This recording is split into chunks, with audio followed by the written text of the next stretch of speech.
Hello and welcome back to my channel. I'm going to be talking about planning your bathrooms today because a bathroom is one of the biggest investments you can make in your home. The thing is, most of us spend a lot of time choosing our tiles, painting, and what kind of mood board you've been creating, overseeing lots of bathrooms in Pinterest, but you spend a lot of time actually planning out the space in the bathroom. And this can make a huge difference. It can make the difference between you loving and enjoying your bathroom for 10 years or actually enjoying it for 20 years. So in this video, I am going to be talking about space planning, planning out your bathroom ahead of time before you paint or do anything or buy any tiles.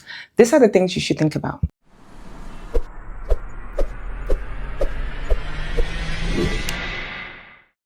Let's start with planning your storage a lot earlier. This is one mistake I see a lot of people make. Have you thought about where you're going to put your toiletries, where you're going to put your hand wash, where you're going to put your shower cap, where you're going to put your towel? If you have guests that come around, where they're going to put their towel, where are you going to put all your storages? So you need to plan your storage quite early on. If you're building a stud wall, think about having storage in there as well. That would help. You can either put a niche in there or even if it's just a shelf, a standalone shelf. I've talked about that in one of my previous videos. If you haven't seen that, go and watch that. Also, think about your vanity unit. You really need a lot of counterwork space on this one. Have you ever been to like an hotel and you can't find anywhere to put your toothpaste, let alone toothbrush, tongue paste, mouthwash, and all of that? Yeah, so you don't want to do that in your own bathroom. You want to make sure that to brush your teeth in the morning is so seamless and so easy to do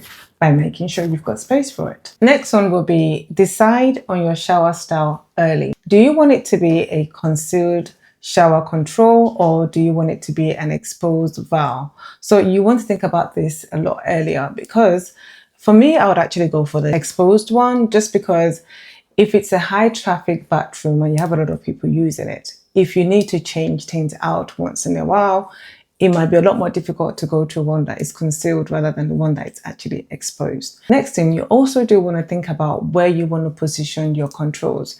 Do you want to put it in a place whereby it's on the side so you can control the water temperature without actually getting wet? Think about that one. Next, also, do you want to have the shower on the ceiling or do you want to have it on the side, on the wall side? If you're going to have it on the ceiling, you have to think very carefully about your water pressure because the last thing you want is when somebody opens the tap in the kitchen, you're having cold shower when you're having your bath. Next thing, I would personally say you need to have a handheld shower. Yes, you have a shower head, whether it's on the ceiling or on the wall, you definitely need a separate shower head. This will make it a lot easier for you when you want to wash the bathroom. You can just pick it up and wash the bathroom. And if you're someone who has African hair like mine, you don't always want to be directly underneath the shower without having to get your Brazilian hair wet, your natural hair wet, or your braids wet for that matter. So you want to consider all these things. And sometimes maybe you might actually want to have 2 shower heads. These are the things you need to consider way before you start to buy anything. My next point is really checking your water pressure.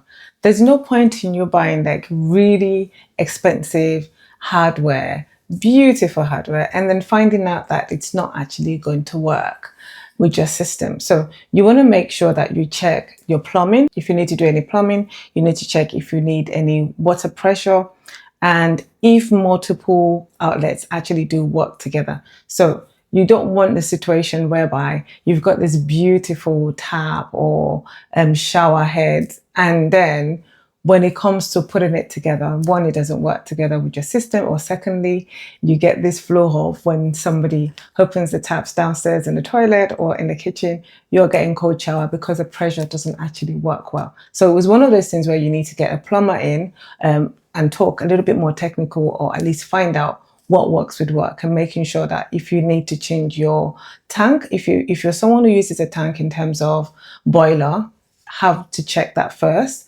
If it's that you need a bigger tank, you might need to do that. You might need to change the boiler out. These are the things you will need to check out with a plumber and a flow engineer. My next one is towels. People spend a lot of time choosing towels without actually considering the finishes to it. For example, if you're someone who has a shower niche and you want to store your bottles, for This is the bottle size that I like to use. I've got about 3 of them. So you can tell I really like this soap. Not sponsored, just something I like. I like the size of this because it is concentrated and you don't get to change it ever so often. So it's one of those things, your soap is there, you forget about it. But if I actually planned a storage, or if I didn't plan it on time and you can't fit this bottle into your niche, what's going to happen? You're going to have to change your lifestyle, because then you have to look for a smaller bottle to use or smaller containers to use. And then you have to replace those ever so often. I'm not about that. We're trying to make our life a lot more easier here. So what you want to do is make sure that you actually measure either the biggest bottle of shampoo or shower wash that you do use, and make sure it can fit in your shower niche. Okay. Also, you want to consider making sure that the towels you're using, are they matte? Are they going to be easy for you to keep clean in terms of cleaning the bathroom every day? Is it going to have a lot of grouts in it? If it's one of those, towels that's got a very small lines and it's got a lot of grouts, that is a lot to keep clean in terms of molding, not having mold. I know you can seal them, but it's a lot of work to maintain. So just put that into consideration when you're planning your bathroom. Also, talking about towels, you want to consider quite early on, if you're having those shower niche, you want to make sure that if you're having it metered, you have to tell your plumber in advance or your builder in advance. If you're going to have metal trims around them, you also need to let them know that in advance. I prefer having the metered edges. It makes it look a little bit more slim. I've actually talked about that in one of my previous videos about bathroom. If you haven't seen that, go ahead and watch that. Also, how do you want them layered? Are they going to be horizontal, herringbone, or vertical? So you want to think about all these things and imagine how they're going to look like. Obviously, you can do them on different platforms in terms of maybe Pinterest or just a simple interior design app. You can do that on there. But yes, think about these things so that your bathroom can come out a lot more interesting. It looks like actually a professional has actually designed it for you. Next one be, don't underestimate ventilation. If you've got a window in your bathroom, don't rely on just that window. If you have a good extractor fan, it can help with making sure you don't have condensation, you don't have damp or mold, or even peeling paint sometimes, or musty smell. So if you actually plan out your ventilation properly, you can eliminate any of these problems. Hey, if you're enjoying watching this video so far, don't forget to give us a thumbs up and actually subscribe to the channel. Next one will be to plan your electrical sockets early.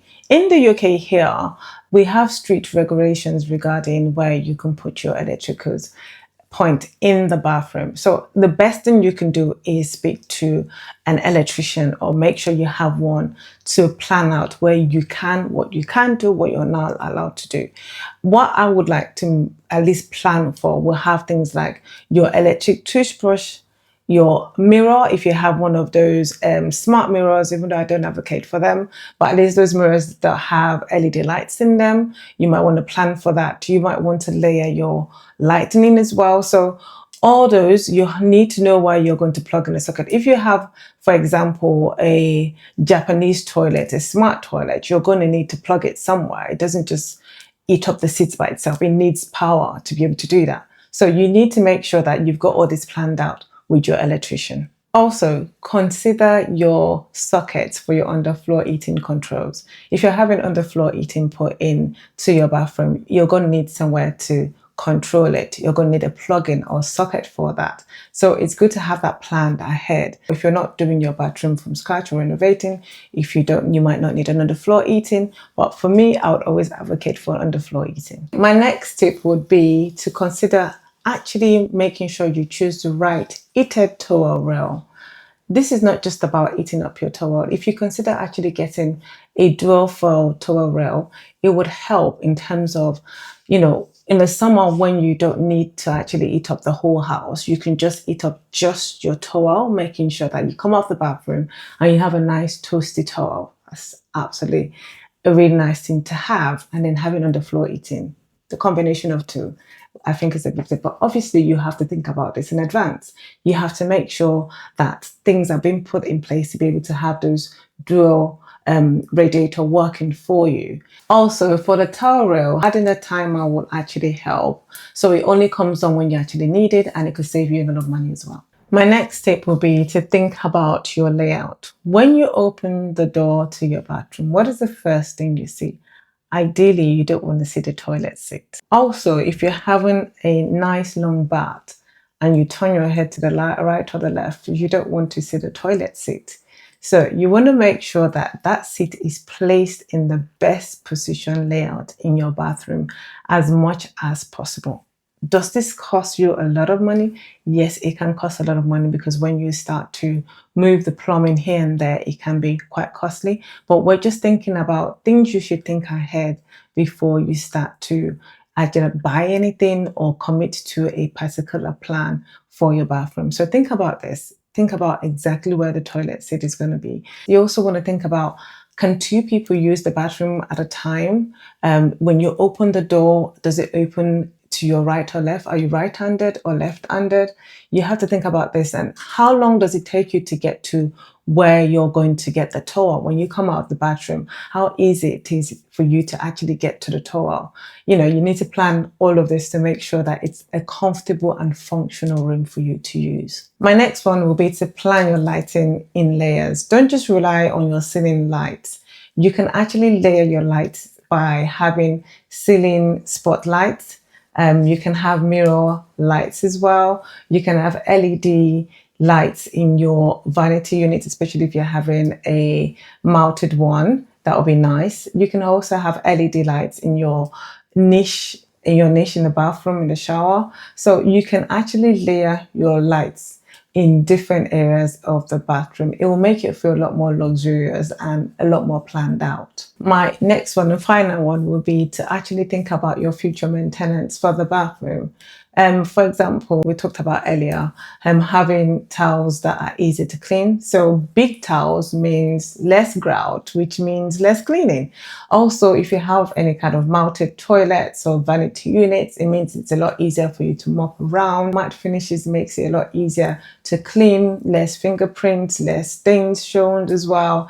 Just think about, as much as possible, how easy is it for me to actually maintain this fancy bathroom that I'm actually planning to have. So a successful bathroom renovation is not just about beautiful finishes. It's actually about thoughtful planning that's been put in place before the work actually does start. So the more you can put some time into planning, the better your results are going to be. I hope you enjoyed watching this video. Thank you so much for watching this video all the way to the end, and see you in my next video.